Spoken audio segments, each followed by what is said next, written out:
Now we're actually going to attach the squares together in part 3 here. And there's multiple ways of actually doing that. The pattern actually says to sew them together. You could sew them together where you would see it on the front and the back, or just on the back. The pattern actually, from the picture, looks like they only do the back, but I'll show you both ways. Or you could actually do a single crochet through here on the top. And I'm going to use white just so that you can see what I'm doing in particular.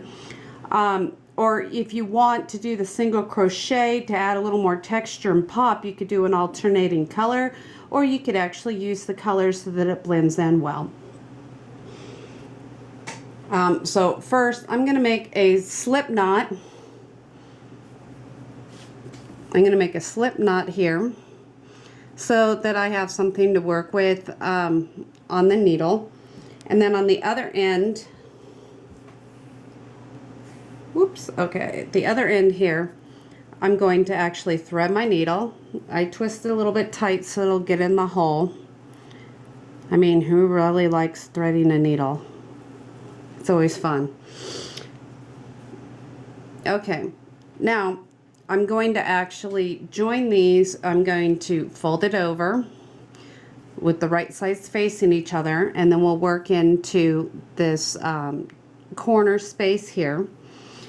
And what I'm going to do is actually join into my slip stitch there, the hole there, and that way I've actually can create a nice knot. You just go ahead and pull your slip stitch tight and pull this through, and then you've actually created a nice like knot. And then when you're done, you just go ahead and weave in the ends 3 times back and forth as we've done before. And in this you'll see, now I'm going to actually work, you want to work through the 2 if you want it to be complete. This is the first option, like I said, and just pull it through. This will straighten itself out as we go along. You could actually whip stitch with this here, and that will tuck in your first end. I just like to get it out of the way and keep it from being confusing. Again, you're going to come back here. See, you've got the V here and the V here.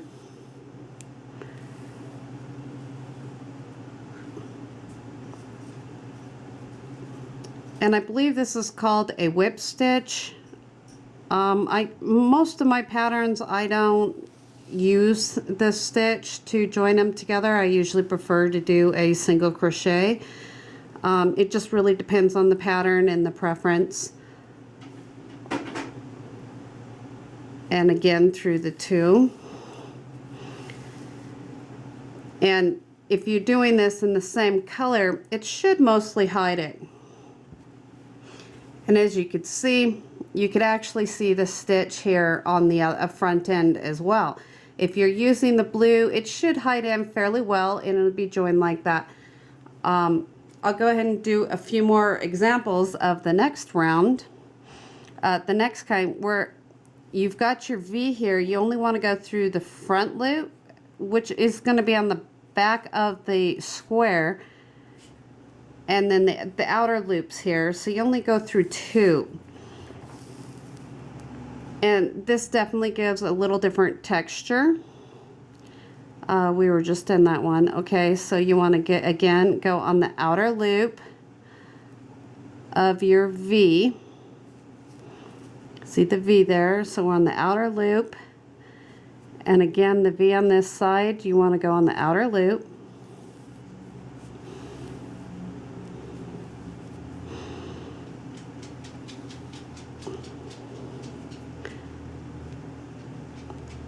The outer loops again.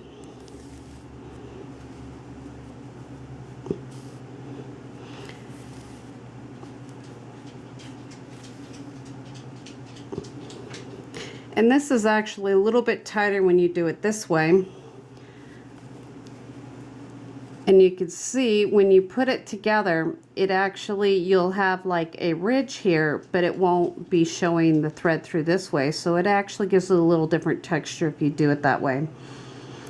And then you just go ahead and go through to the end. And when you actually, if you run into your knot where you tied it off, just kind of work around that best you can. Sometimes you just got to work it a little differently, but try to count that square so that when you're going through these V's that they line up.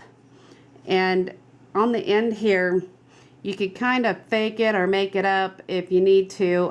You should usually do 2 in the corners here to finish it off, whether you're crocheting or stitching it across, if you're doing it in the corner here. So I'll meet you back in a minute. Now we're actually going to work on the other option of just a single crochet. Again, I'll do it with the white. You could use that for the alternating colors to give it a little more pop, or if you want to keep it more dramatic with just the snowflakes with the pop, then you would do this in the blue. So, you know, choose your color according to your preference. So we're going to start off with a slip knot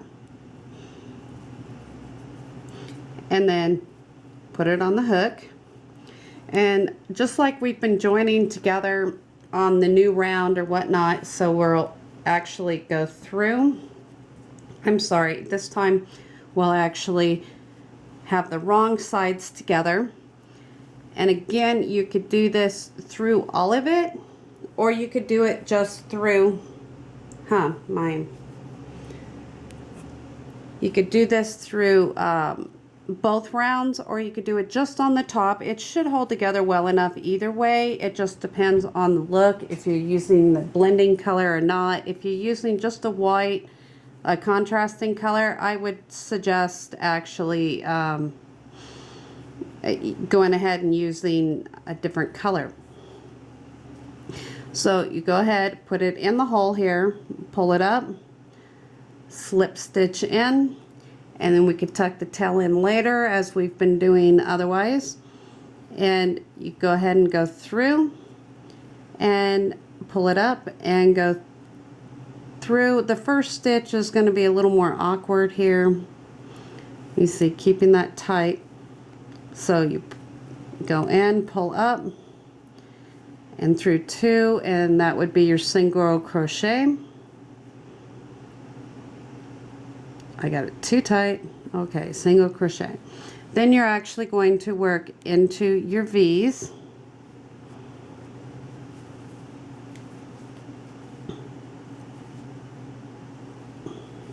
Through a complete V. If you go through 2 or 4 total, 1 for each side, you know, a pair for each side.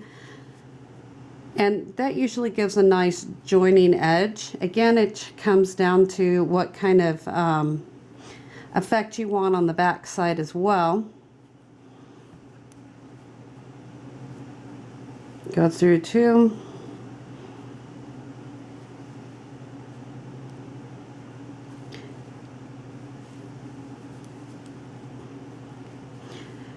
Now the other option would be to go ahead and go on the outsides, and this would give you texture on the top without actually, and kind of hiding the seam on the bottom.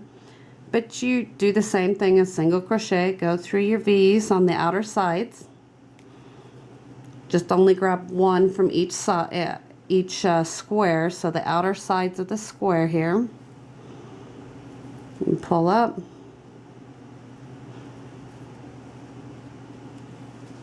Oh, doggy hair. So sorry.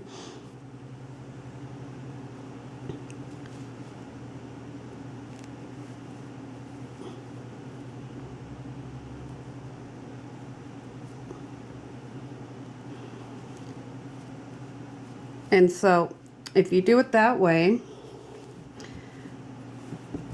this is the effect you would actually have on the blanket itself. And then on the back side, you could see this is where I put it through both sets of loops, and then on the other side here it will be flush because it actually is only single crocheted on the outer loops, which actually makes this stay flush and you don't really see it on the back side. Again, it really depends on the texture you want. If you're using the same color, I would probably go ahead and go through all 4 loops, or you know, a pair for each square, just so that it's a little more secure. So you go ahead and go to the end here and keep doing that. And I would do 2 single crochets through here, and then you just jump right into the next pair. You know, you just go ahead and do 2 single crochets and go across, and you'll have kind of this funny thing going on. And when you hit the end of the row, it says 5 by 7, so you want to do either 5 or 7 in a row like this, and then go ahead and finish it all the way across. Then you come back and you stitch them. You would actually stitch again, coming back this way to finish the effect all the way through. And on this, you would just, again, 2 double crochet at the end. You jump over the stitch here. You would actually, in a sense, jump over this stitch when you do 2 double crochet, do your 2 single crochets here. You just kind of jump right over it. It usually blends in nicely, and then 2 more double crochets here and continue across until you get to the end. So now we're actually going to put the border on once they've been joined together in whichever color you prefer. Again, this will work itself out eventually. So go ahead and work with your slip knot.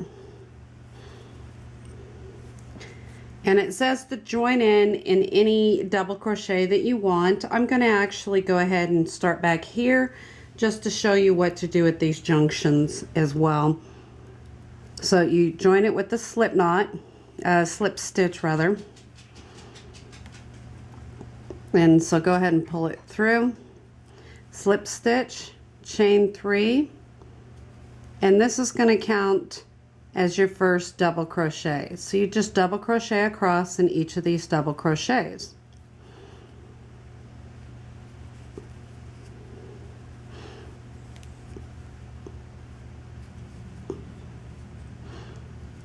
And then when you get here to these corners, I do 2 or 3, whatever looks neater to you, just depends on how tight you want it. Just all the way through the hole like this. And that just fills in the space. It says to go ahead and do them as evenly as you want. And then into the next hole here.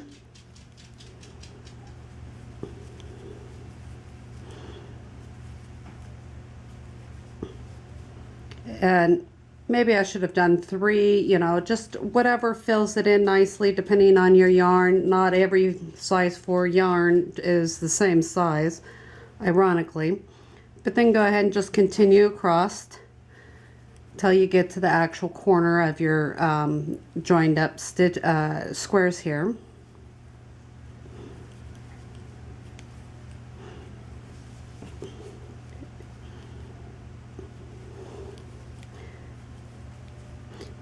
And you will wind up running into some of the knots that you tied off somewhere along in here.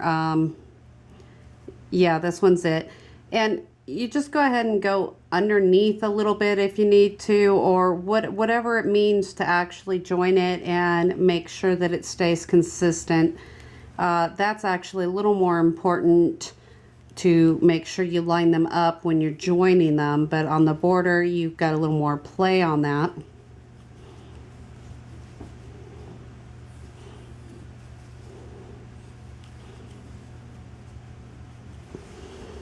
And now we're actually to the corner, so we go ahead and double crochet, and as the pattern says, you go ahead and do 2 double crochets in the corner, or the chains 3 space.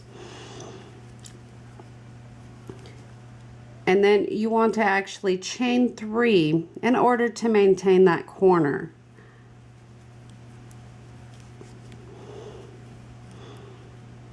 And then another 2 double crochets. And if you did 3 in the other spaces, you could do 3 here, as long as you chain 3 in the middle and actually work your corner to maintain your corner here. And then you continue on until you meet the next corner.